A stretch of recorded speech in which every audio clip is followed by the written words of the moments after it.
Well, good afternoon. My name is Jack McArtney, and I am with Recipero, and we were asked to come here today to talk to you about some fraud and security issues and why IMEIs are so important. But before we get going on that, first, just wanted to thank you all for hanging in here to the end of the day, to thank Michelle and her team for convening this session, to thank the Mobile World Congress Americas and CTIA for continuing to convene these great sessions to help us all learn about our business and support our customers. And first, a promise to you that my goal is to get us done ahead of schedule. We have a good, concise presentation, a little bit of time for some question and answers, and we know that the fine staff here at the hall is going to be setting up a reception beginning at around 4:30, and I don't want to compete with clinking glasses or your minds on clinking glasses in the back, so we'll try to get everything wrapped up then. About 3 decades ago, when I started in the wireless industry, we were dealing with inventory management issues with repair. Back then, phones were big and heavy. They were mounted in the back trunk of cars and bolted to the chassis or the frame of vehicles. And a really cool portable phone was in a Zero Halliburton suitcase or briefcase. Some of you, like I, may have been alive then and thought that that was some amazing stuff. But we were dealing with inventory challenges even back then. And that was kind of the inception of the mobile repair industry, the device repair industry. A lot of that was due to newness, lack of spare parts, even thinking sometimes about spare parts. But the team that I am a part of, we've all been engaged in many aspects of this industry for quite a long period of time and have seen many things that we think are going to be relevant to this business and to your businesses in particular. Back then, that, as I said, that the remanufactured phones, as we called them then, was a new thing. And now we've got all of these great things that we've heard about today happening in the repair space. And what we want to talk about is some of the security issues and the fraud issues related in particular to device theft. And you know, like the networks, like those devices, they've evolved and upgraded, and we all need to do that same thing as well. As we start thinking about how to run and operate our businesses, start to think about how our procedures and processes are going to evolve to deal with the advances that are occurring by criminals and by fraudsters in our space. So we're here to talk about why IMEIs matter and how working to deal with those can help with maximizing the residual value of devices that you handle.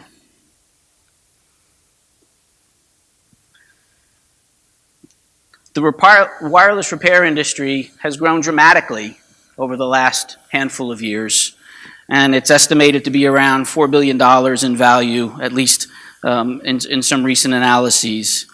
And pre-owned smartphones are now becoming a standard consideration for consumers when they're making decisions to upgrade devices, especially as new devices are continuing to come out at high price points.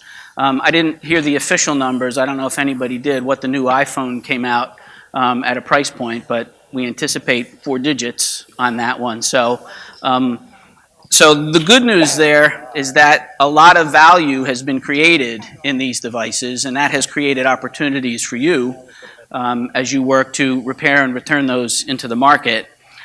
And the bad news is that criminals and fraudsters know that, and so they're trying to take advantage of that, and that's kind of where managing IMEIs comes in. We estimate that although the industry has been working diligently to deal with reducing the amount of stolen phones in the ecosystem, that there's still something on the order of 11 or 12 million smartphones that have been lost or stolen and not recovered. So those are out there in the ecosystem. They might be flowing through your operations for all we know.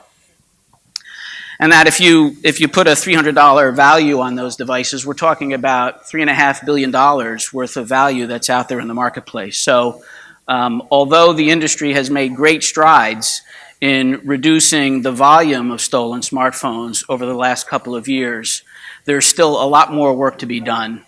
And we're here to talk a little bit about our point of view on one of the ways or several of the ways to approach that. In addition to stolen and lost phones, those 11 to 12 million that I talked about a few moments ago, fraud landscape is evolving as well. So here's a couple of examples of the different types of fraud that we're seeing in the marketplace already. Just in May of 2017, an Atlanta man was caught running a $71 million black market for phones using fake identities. And that's a space that's called credit muling. In May also of 2017, this year, a Rochester Target employee was arrested for stealing $21,000 in smartphones from the store that they worked in. In July of last year, an Atlanta woman was caught filing 3,600 false claims worth about $1.5 million, and that's insurance fraud. And then finally, there's secondhand device fraud that last April, that Sprint was awarded a $5 million and a $2 million judgment against resellers who were reselling leased devices. So we recognize that even though some of these problems are quite large and others are quite small, that's a time-consuming and expensive activity for you to undertake on your own. And we think we can help you there. So we're looking forward to talking to you more about that.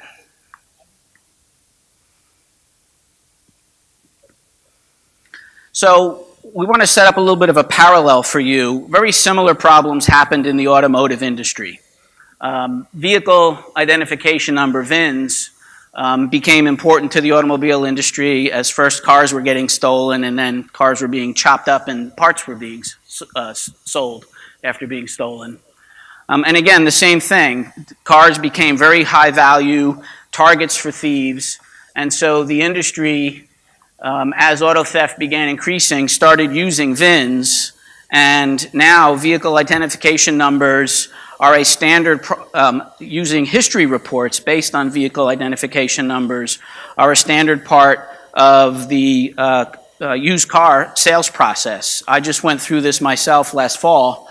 And it was completely integrated into the sales process that I went through at my Toyota dealership to buy a used SUV from them.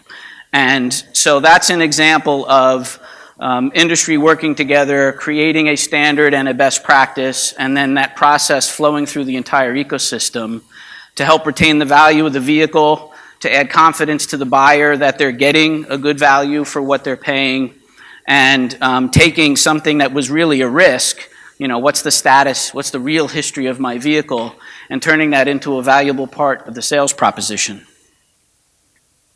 So we kind of think of that as diligence through good collaboration. And this is a side-by-side comparison just to show you that the vehicle identification numbers and the IMEIs have very similar genesis. Each of those numbers, and I won't go into all the gory details of what every place means, but they all identify the type of the piece of equipment as well as the specific device. And they're important both to the manufacturer and the retailer in the distribution process. And one thing that's of additional value as part of the IMEI is that it is used by the network operators as part of the activation process. So an IMEI that is encumbered or on a blacklist can't be activated on the network. And so that then creates a device that has little or no value to anybody.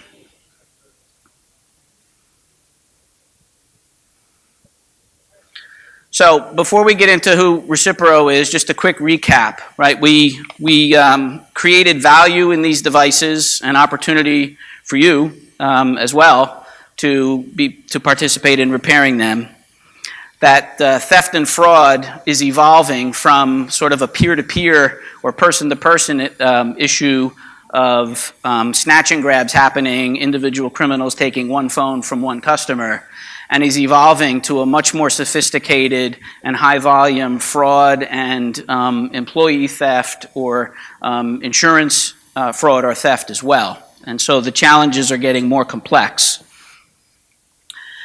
We talked about that IMEIs are that unique fingerprint that identifies the device uniquely, and that it also has great value to all of the members of the ecosystem as part of tracking the activity and the whereabouts of the phone, including its ability to be activated on the network.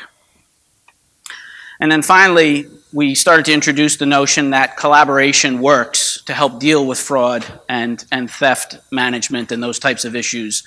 So let's get into a little bit more on that. So Recipero is part of the Call Credit Information Group, and we help operators, traders, recyclers, resellers, insurers, consumers, and law enforcement manage the process of making smarter decisions about the value of their devices that they're dealing with, and as well the disposition of those devices. We operate a global service bureau, which is an open community of wireless businesses, and we aggregate over 50 billion IMEI records worldwide, providing data solutions to, as we said, traders and retailers, tens of thousands of police agencies, many carriers across 40 countries, as well as people in the finance space like insurers and warranty providers as well.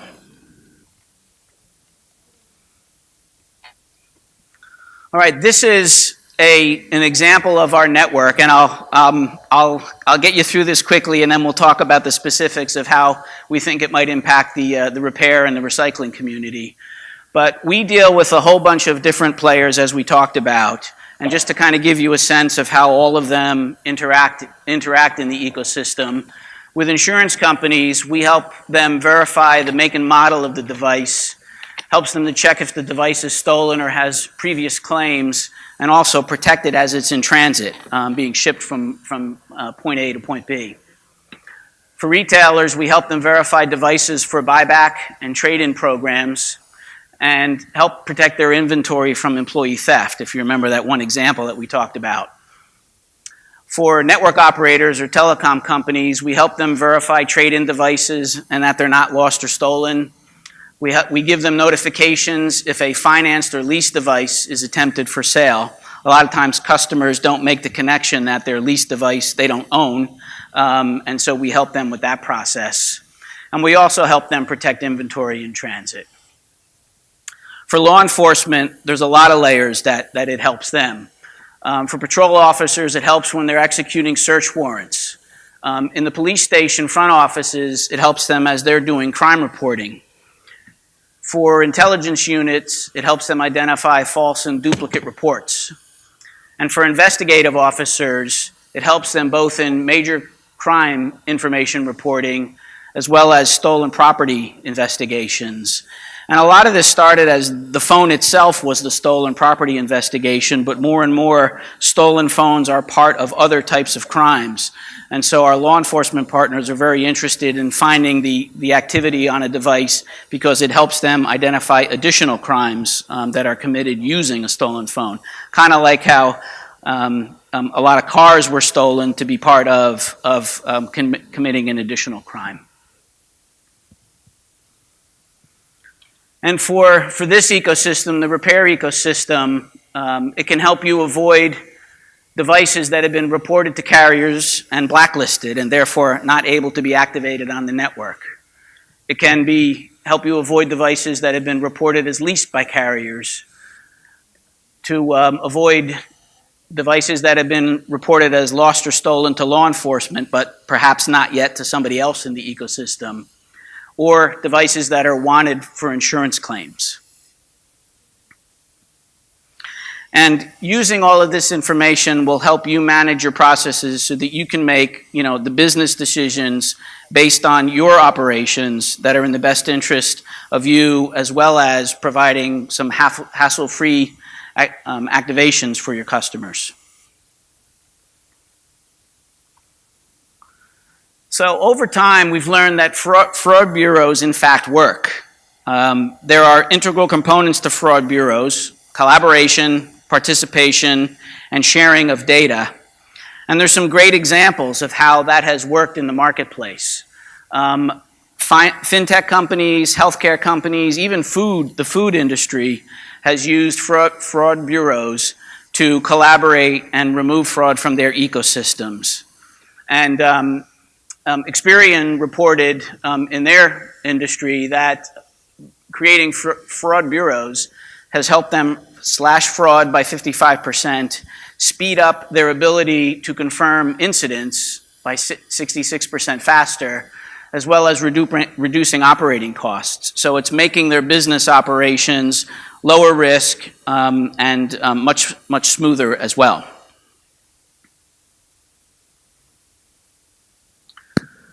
So Recipero has been at this game for quite a while. Only recently have we been working here in the United States, but back in 2000, the company was founded and has been working in the UK and in EU countries to deal with the issue of theft, loss, insurance and warranty information, cloning, counterfeits, those types of things. And then in 2012, 2013, we were invited by the FCC, who created a working group that's called the Mobile Device Theft Protection Working Group. And in that working group, we collaborated with network operators, other members of the ecosystem, including GSMA and CTIA, to develop some industry best practices, some methods and approaches to prioritize what work the industry undertook, all with the focus of dealing with that person-to-person, primarily the person-to-person stolen smartphone space. Later on, we joined and remain an active member of the CTIA Stolen Phone Working Group. It wouldn't be, right, a telecom presentation if there weren't acronyms and abbreviations for things. But those two groups regularly meet and are working on a structured approach to dealing with the smartphone theft problem and expanding those operations to deal with some of these fraud topics that I introduced to you a few moments ago.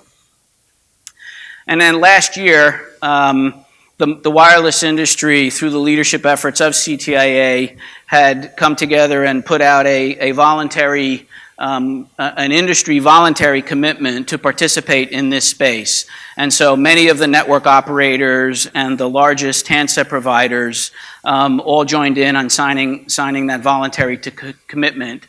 And it basically is to manage theft and fraud through the IMEI process that we've talked about. But with all that effort, there's still more to do, especially as we look at some of those additional areas of more sophisticated fraud. And so as we looked at this and thinking about your industry, we thought it was useful to sit back and maybe do a little bit of introspection and think, ask ourselves some questions pertinent to your business. But, are you handling stolen goods? Do you know that when they cross your desks? Are you overpaying for devices? Or are you underpricing or undervaluing devices because it's uncertain what the ownership status or the theft status of it is? And are some of the devices that you're handling putting your business at risk, as an example, because they are part of an active theft investigation? So we started to ask ourselves those questions. And we also think that it's important, as we engage in those, that participating in the process is going to be very important, and that it matters. Number one, because the industry, ourselves, CTIA, GSMA, want to provide tools for your protection.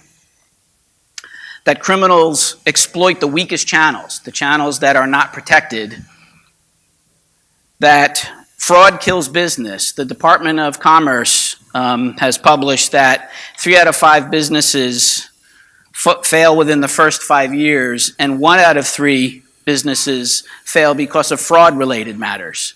And so fraud can be something that, if left unchecked, can be disastrous to businesses. And so we want to provide tools to help you manage that.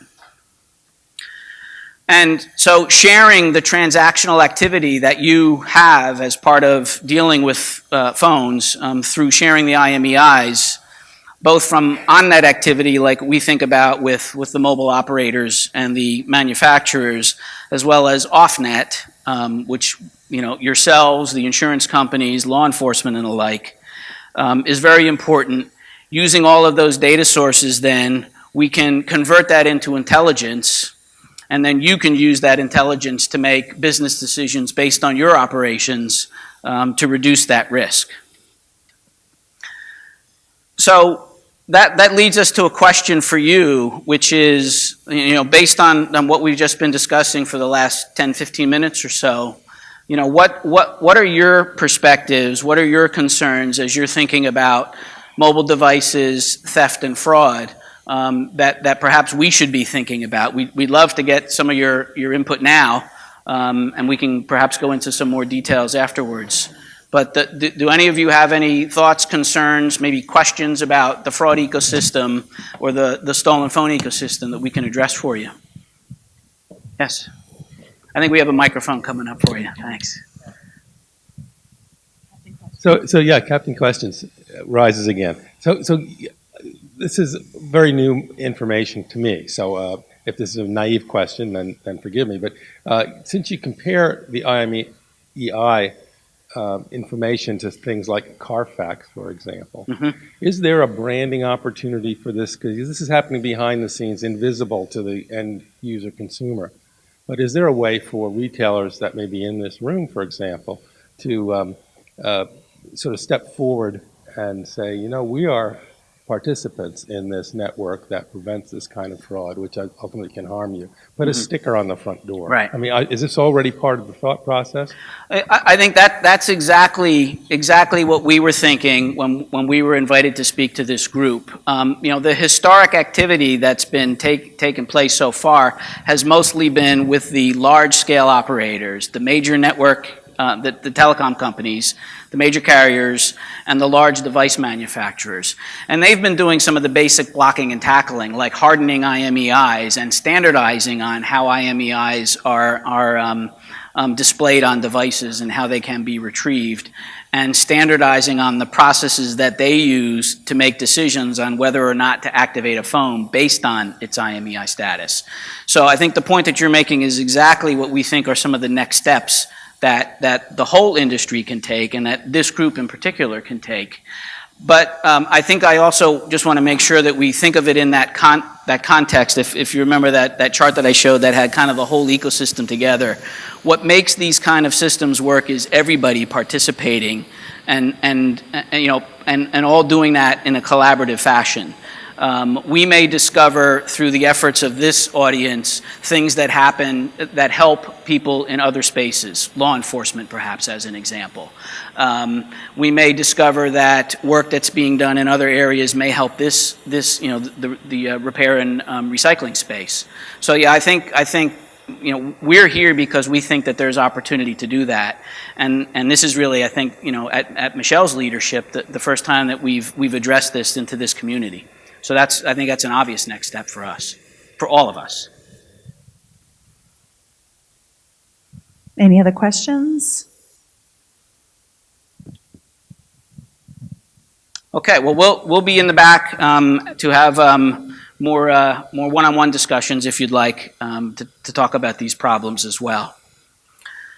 So let's talk about then, the power of community. And again, a lot of this thought is not novel. In fact, this whole approach towards dealing with fraud was thought about way back in 1800 by a smart police philosopher type guy who said that if you deprive a thief of a safe and ready market, he's undone. And that's really what we're trying to do here, is make it difficult for fraudsters and criminals to exploit the increasing and retaining value of smartphones and other devices. So we're looking forward to having some conversations with you. I see that they're starting to set up the reception, so our timing is getting good for that. But to have some conversations with you about how working together and collaborating that we can fight device fraud, how we can help you reduce the risk to your business that theft and fraud can introduce, to work with this information and apply that intelligence to stop fraud before it becomes an exposure for your business, to be proactive about it, to protect your assets that you're handling in your business and on behalf of your customers. And finally, to share insights across the ecosystem so that the entire ecosystem is more resilient against crime and fraud. So I'd like to thank you for your time and for hanging in there late in the day on the first day. I'm sure a lot of you, like me, our biorhythms are a little bit wobbly based on travel and time zone change. And so if there's any questions, we'd be happy to take them now. Otherwise, I think the corkscrews are hitting the wine bottles, and it might be time for everybody to have more intimate conversations in the back. And yeah, I get applause for that. Thank you very much. Thanks for your time.